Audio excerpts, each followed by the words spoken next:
I was already late for the most important interview of my career when I ran out to my truck and slammed the door shut, adrenaline pumping, tie flapping behind me like a battle flag. I threw it in reverse, glanced over my shoulder, and froze. A freshly built 6-foot wooden fence had appeared across my driveway overnight. Not a construction zone, not a temporary barrier. No, a full bolted, cross-beam reinforced fence stretching from one edge of the sidewalk to the other like a stubborn middle finger from the universe. And standing next to it, arms crossed and sipping iced tea like a Southern movie villain, was Karen, the president of our HOA and self-declared queen of all things ridiculous. "You'll need to start parking somewhere else," she said without blinking. "This driveway violates community symmetry." I sat there stunned, gripping the steering wheel like it might stop me from screaming. That's when I knew this wasn't just about a fence. It was war. I didn't move. I didn't even blink. My jaw clenched as I stepped out of my truck and walked up to the fence, my shoes crunching on the gravel like they were echoing my rising temper. It wasn't a mistake. It wasn't even some misplaced HOA landscaping project. It was an intentional blockade, drilled into concrete overnight. The fence was new, so new I could still smell the stain on the wood, and it looked like it had been installed by a professional, which meant money, which meant Karen wasn't playing games. She stood there in her tan slacks, floral blouse, and signature oversized sunglasses like she was hosting a yard sale instead of blocking someone's property. "You're welcome, by the way," she said, gesturing to the fence like she was unveiling a modern art piece. "This is the kind of order we need around here. The board voted unanimously that your driveway encroaches on HOA-maintained space. This is simply correction." I stared at her, and for a moment, I almost laughed. Almost. But then I remembered I'd already rescheduled this interview twice, and that if I didn't make it today, I'd lose the chance entirely.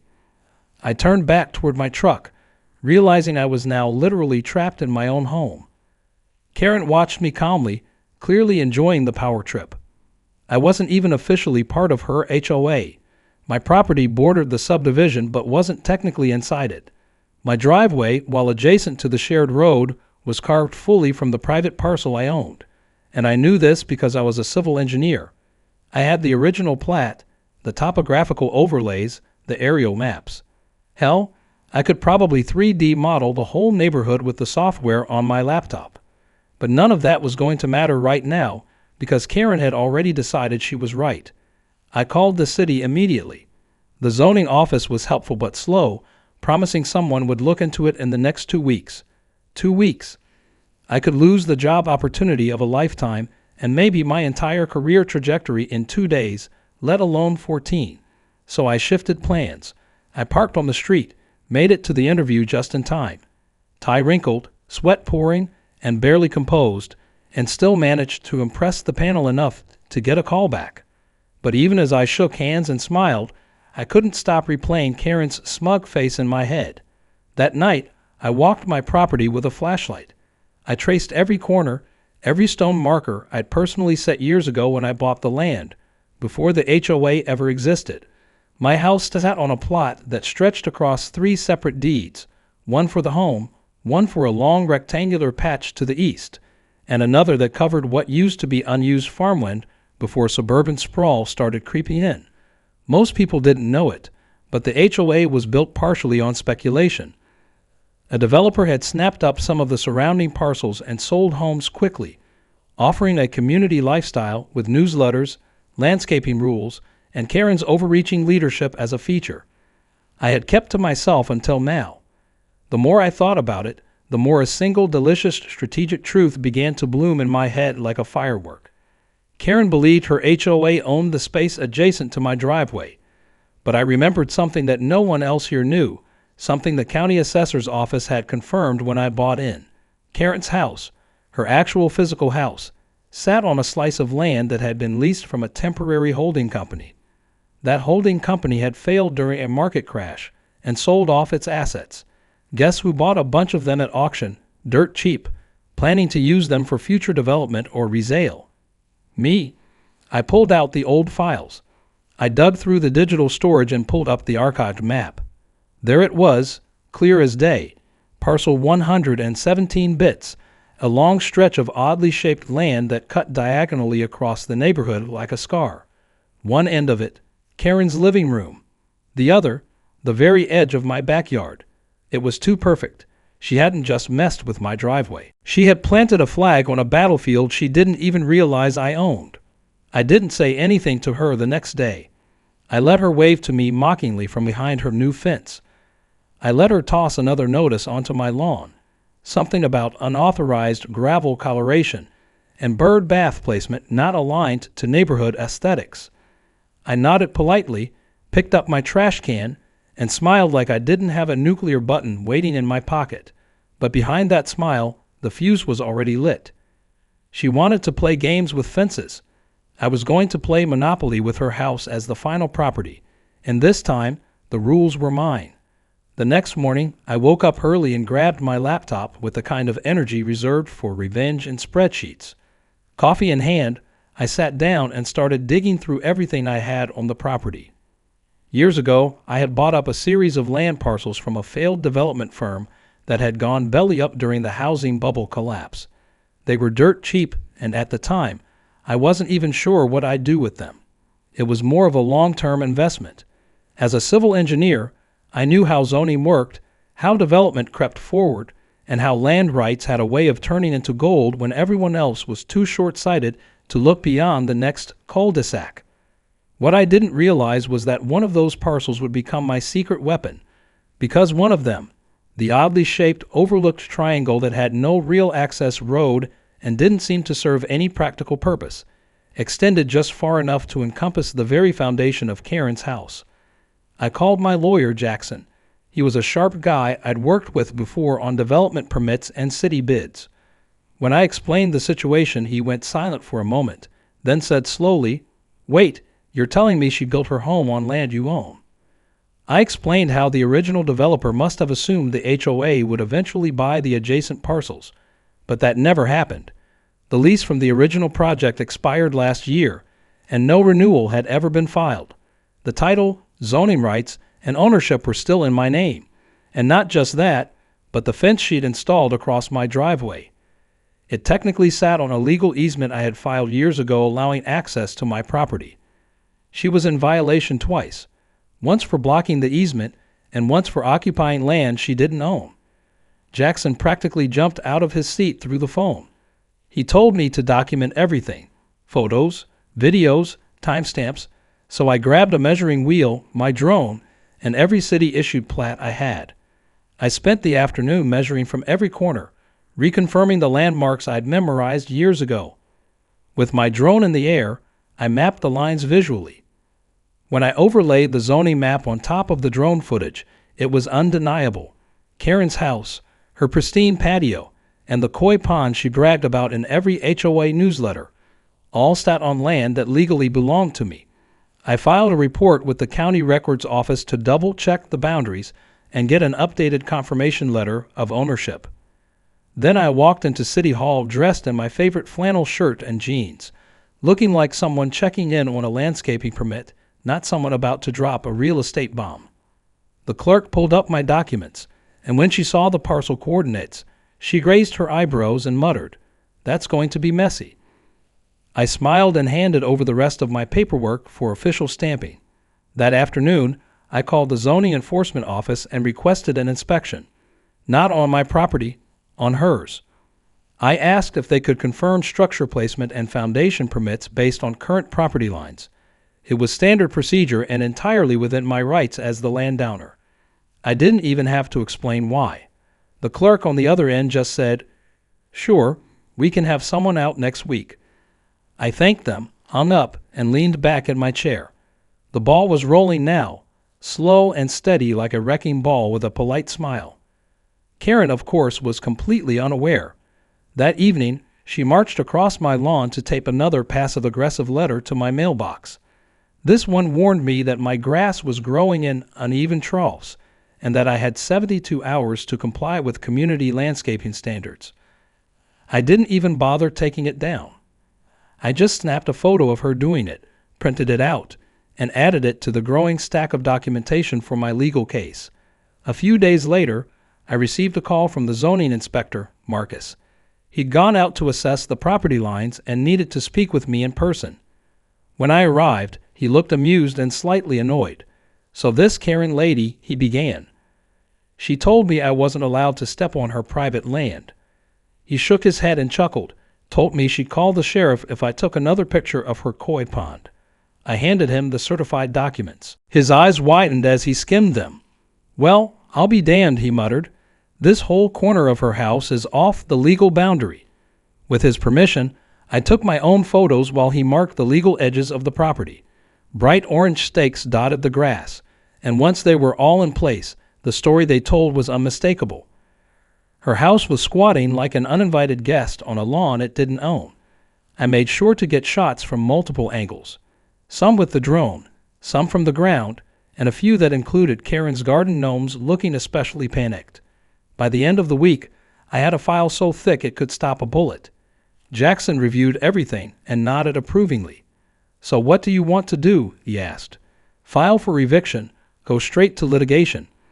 I smiled and said neither, not yet, because I had a better idea. If Karen wanted to act like queen of the neighborhood, I was going to treat her like royalty, in medieval terms. I wouldn't just challenge her authority. I would sell the land beneath her castle to the highest bidder and let the new owner send the eviction notice. So I listed the land. Not quietly, not anonymously. I made sure the listing went up with clear zoning descriptions, development possibilities, and even aerial views showing Karen's house smack dab in the middle of the plot.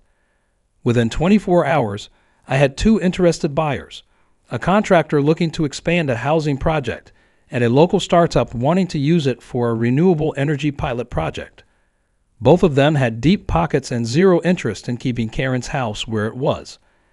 I let the offers roll in while Karen continued her reign of terror, blissfully unaware that her HOA throne was built on a time bomb, and I was the one holding the detonator. Karen's reign didn't just continue, it escalated. After I listed the land beneath her home, I expected maybe a hint of suspicion from her, some inkling that her smugness might be cracking. But no, she doubled down like someone bluffing with a losing hand and too arrogant to admit it. The day after I uploaded the land listing to a popular real estate platform, she came storming down the sidewalk in her floppy sun hat, holding a clipboard and a printed-out HOA violation report. This time she cited me for having improper mailbox font. Yes, apparently my house number wasn't in the regulation typeface approved by the HOA design board. Never mind that I wasn't even officially under HOA jurisdiction. Karen had convinced herself that everything within a 3-block radius was hers to command. She wasn't just sending notices. She was stirring the neighborhood like a pot of angry soup.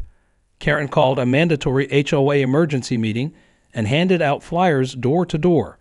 I knew because I watched her from my window as she marched up and down the street, huffing like a political candidate with a personal vendetta. Her flyer claimed I was attempting to annex community property and warned that I was a dangerous individual with aggressive development plans. There was even a section that asked residents to be on the lookout for any suspicious activity, including surveying, drilling, or abnormal landscaping. I laughed so hard I nearly dropped my coffee, but some neighbors, the kind who were easily swayed by drama and bold fonts, started to whisper. One of them approached me while I was trimming hedges and awkwardly asked, "You're not really going to bulldoze the neighborhood, right?"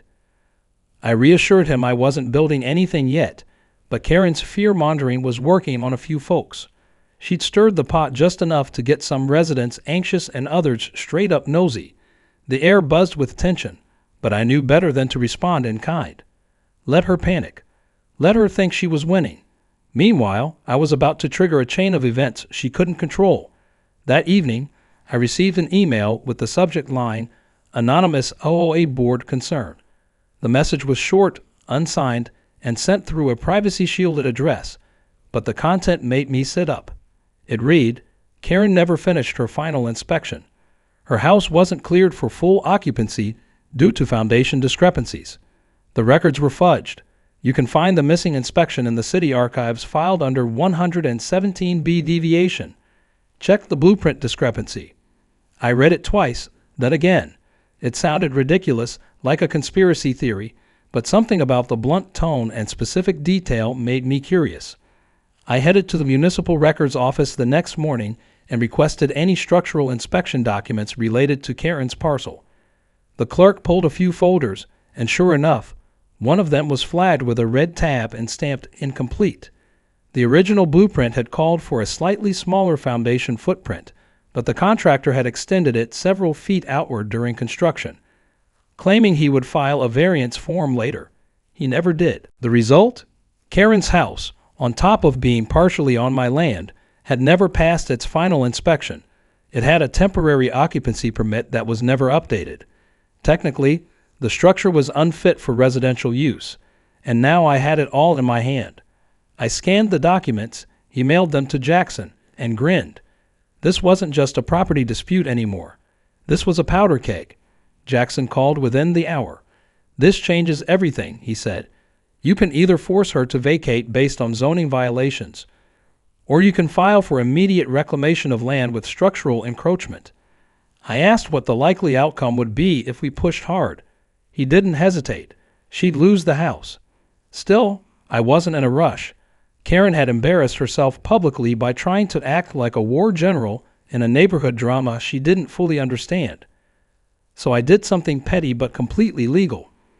I went to a local sign shop and had a small real estate sign printed. Nothing dramatic, just a simple for sale, land only placard, and I placed it right on the edge of her lawn, perfectly centered under her HOA approved tulip bush. She saw it that afternoon while tending to her flower bed. The sound she made wasn't human. She screamed so loud a neighbor ran out thinking someone had been attacked. Karen ripped the sign out of the ground and stormed across the street to my porch. She banged on the door, waving the sign like a weapon, and demanded to know what kind of stunt I thought I was pulling. I calmly opened the door, stepped outside, and said, "Just advertising what's mine." Her face turned scarlet. "This is harassment," she shrieked. "You're threatening my property." I shook my head. "No, Karen, I'm advertising my property. Yours just happens to be sitting on top of it without a permit." Her mouth opened, but no words came out. She stared at me stunned, realizing finally that I wasn't bluffing. She tried to spin the story one more time.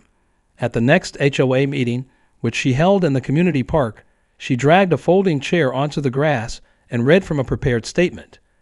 She accused me of land manipulation, intimidation, and illegal business practices. But halfway through her speech, one of the newer residents, an attorney named Thomas, interrupted her. He stood up and asked, "Karen, do you have documentation proving your house passed its final inspection?" The silence that followed was deafening. Karen blinked, stammered, and said she wasn't going to entertain such ridiculous questions, but it was too late. The seed of doubt had been planted. By the end of the week, rumors were flying. People started coming to me quietly, asking what I was going to do. I told them the truth. I was going to sell the land legally and transparently, and whoever bought it could do with it as they pleased. Some of them laughed nervously. Others looked intrigued. Karen, on the other hand, stopped smiling entirely.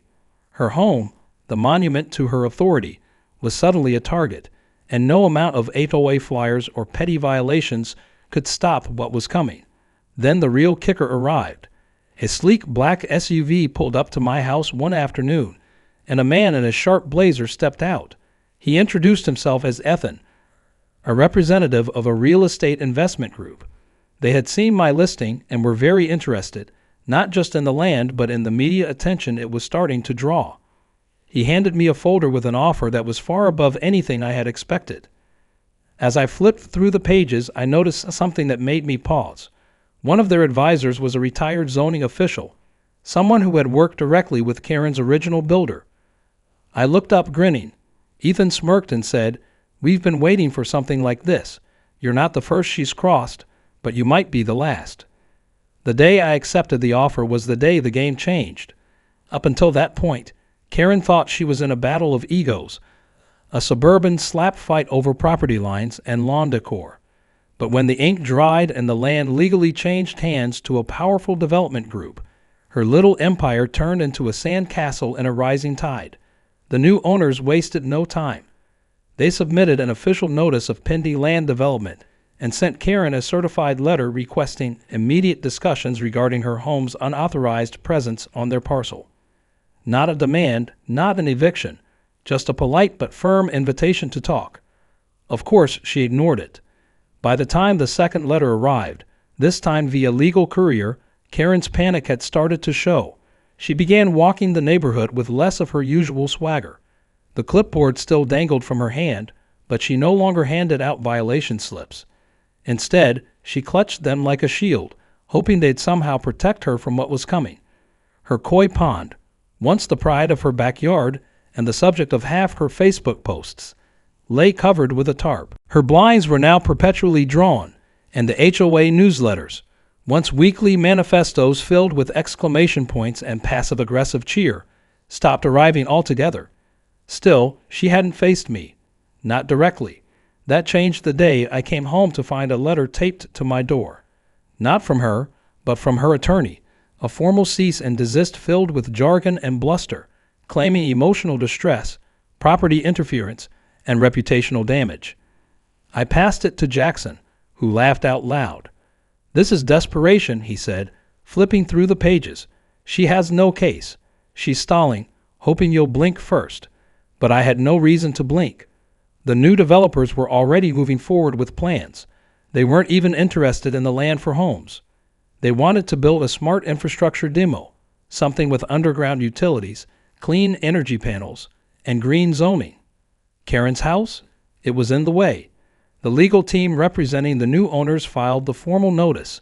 Next, a land reclamation suit that requested either removal of the structure or a purchase of the parcel at its newly assessed value, which, thanks to development interest, had tripled. Karen, now boxed in, demanded an emergency HOA meeting. Flyers went up on poles and mailboxes overnight. The subject line, in bold, "Save our neighborhood from corporate overreach." But the turnout wasn't what she expected. Maybe 10 people showed up, including the guy who still thought the HOA had a say in zoning law and the elderly woman who always brought cookies to make things less tense. No one volunteered to speak. No one stood up to defend her. Mid-meeting, a man in a suit arrived. He introduced himself as legal counsel for the developers and requested to speak. Karen tried to shout him down, calling it a private HOA meeting, but he simply opened a folder and began reading from it. Land ownership transfer, zoning compliance orders, and the original building inspection failure. One by one, he laid out the paper trail in front of everyone. This home, he concluded, was built without final occupancy clearance on land that was never legally acquired. Karen sat frozen. Her jaw twitched, eyes darting around, looking for an ally. There were none. Even the cookie lady shifted her chair an inch away.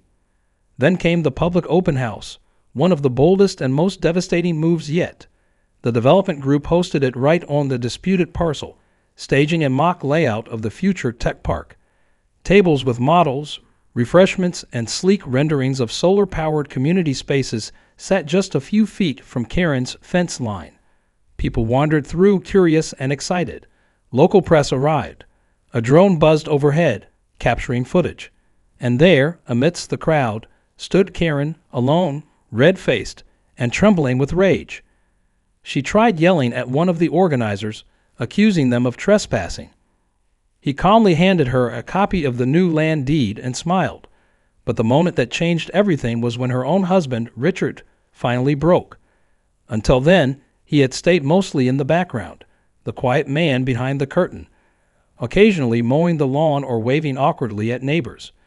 But now, under the weight of legal threats and public spectacle, he snapped.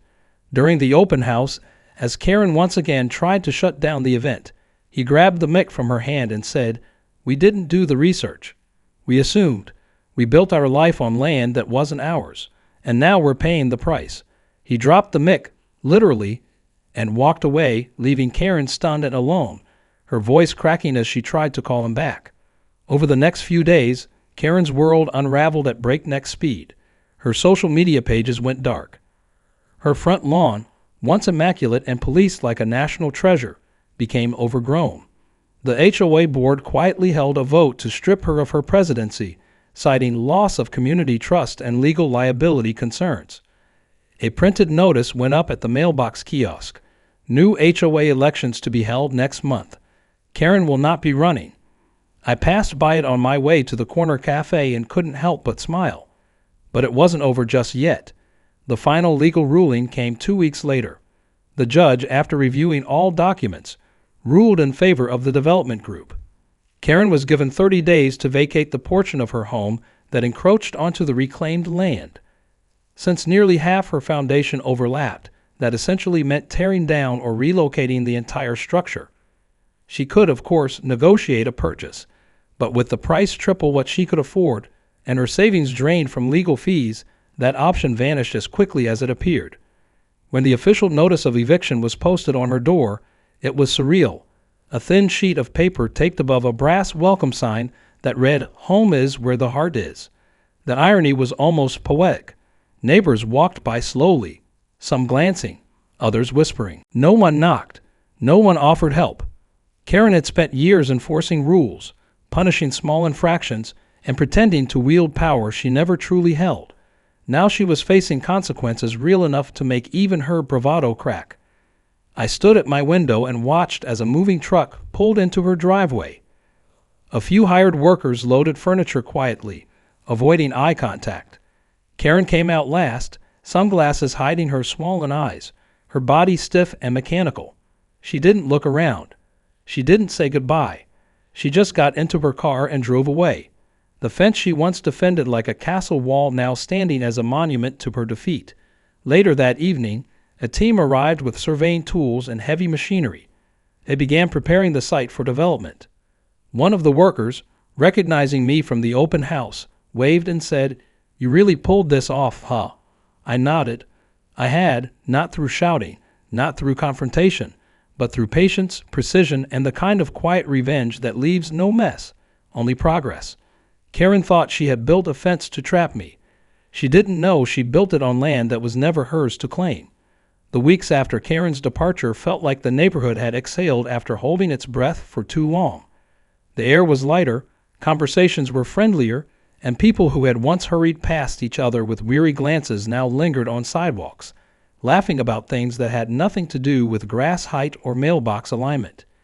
Even the birds seemed to sing louder, as if celebrating the removal of a natural disaster disguised in a floral blouse. Karen's house, or what remained of it, was slowly being deconstructed piece by piece. The development team didn't demolish it in one fell swoop. Instead, they carefully took it down in stages, salvaging reusable materials and recycling others, making a public show of doing everything by the book. There was something poetic about watching the place she had ruled from like a queen slowly disappear under the care of men with hard hats and clipboards. The fence she had installed, the very thing that started it all, was taken down in under 20 minutes and tossed into the back of a scrap truck like an afterthought. The development project kicked off in full force soon after. Surveyors planted new markers. Engineers set up mobile offices. I visited the site often, not out of spite but curiosity. It was surreal to walk across land that had once triggered such chaos and now buzzed with the rhythm of progress. The developers stuck to their promise of building a smart infrastructure park. Instead of a soulless commercial strip, they designed a mixed-use hub with renewable energy features, an open-air plaza, and even a small community garden space. They asked me to consult on the layout, and eventually they brought me on as a permanent advisor for zoning compliance and planning. The irony wasn't lost on me. Karen had tried to gatekeep the community under her control, and in the end, she'd handed me a pathway into something much bigger. Some neighbors who had once sided with Karen came to me quietly. They apologized not just for believing her lies, but for being silent while she ran roughshod over the community. I didn't hold grudges. I knew how convincing someone like Karen could be, relentless, charming in her own twisted way, and always armed with paperwork, even if none of it meant anything. What mattered now was that people learned not just about land rights or HOA limitations, but about asking questions before following orders, about standing up when something feels wrong, even if it's uncomfortable. The whole ordeal had shaken up the false order Karen had imposed and replaced it with something more grounded, more cooperative. Still, There were moments I found myself reflecting on just how close she came to getting away with everything. If I hadn't known my landlines, if I hadn't kept the original deeds or followed through with due diligence, Karen's fence might have been the start of her expanding control rather than her downfall. She had bet on most people not fighting back, on intimidation working long enough for her to rewrite the rules in her favor. But sometimes, the only thing you need to win is the truth and the patience to let it unfold. In this case, I had both. Then came the interview. A local news station had picked up on the story through one of the articles written about the tech park development. They wanted to run a feature, not just on the new project, but the bizarre series of events that led to its creation. I hesitated at first, unsure if I wanted to become the poster child for neighborhood revenge, but the developers encouraged it. They believed the backstory would show that real progress comes not from bulldozing over people, but from thoughtful, strategic action. So I agreed. The reporter, Melissa, asked smart questions. I kept my answers measured and honest. Yes, Karen installed a fence on my driveway. Yes, I own the land beneath her house. No, I didn't seek to ruin her. I just reclaimed what was mine and let the consequences follow. The segment aired on a Friday evening and blew up overnight. It made rounds on Reddit, YouTube, and every entitled people forum imaginable. Memes started popping up with captions like, "Don't fence me in unless you want to lose your house," and "Karen built her kingdom on sand," and "Someone else owned the beach." The fame wasn't something I chased, but I admit seeing it all go viral felt like poetic justice. It didn't make up for the stress, the time, or the legal headaches, but it gave the whole ordeal a purpose, a punchline, and a lesson wrapped in humor and dramatic irony. About a month after everything settled, I walked to the edge of the new plaza where the developer had placed a commemorative plaque. It wasn't grand, just a small bronze marker embedded into a polished stone base. It read, "From dispute to development, proof that boundaries matter." I chuckled at the wording, knowing it had been written with Karen in mind, though her name would never be etched in stone. A few feet away, the former site of her koi pond now held a cluster of native wildflowers, planted by local students as part of an environmental initiative. Bees buzzed around them peacefully. Life had moved on. One evening, I noticed a car parked across the street from the site, a black sedan with tinted windows. A woman sat behind the wheel, staring silently at the transformed land. It took me a few seconds to recognize her. Karen. She looked older somehow, smaller, like someone who had finally run out of energy to be angry. Her eyes weren't furious. They were hollow. She didn't get out. She didn't wave. She just sat there for a long time before finally driving off. That was the last I saw of her. No dramatic confrontation, no final words, just a quiet exit from a chapter that had already closed without her. Months passed. The Smart Plaza became a gathering spot for families, students, and small pop-up vendors. On weekends, I would sometimes walk through it with a cup of coffee and think about how close everything came to becoming a cautionary tale instead of a community success.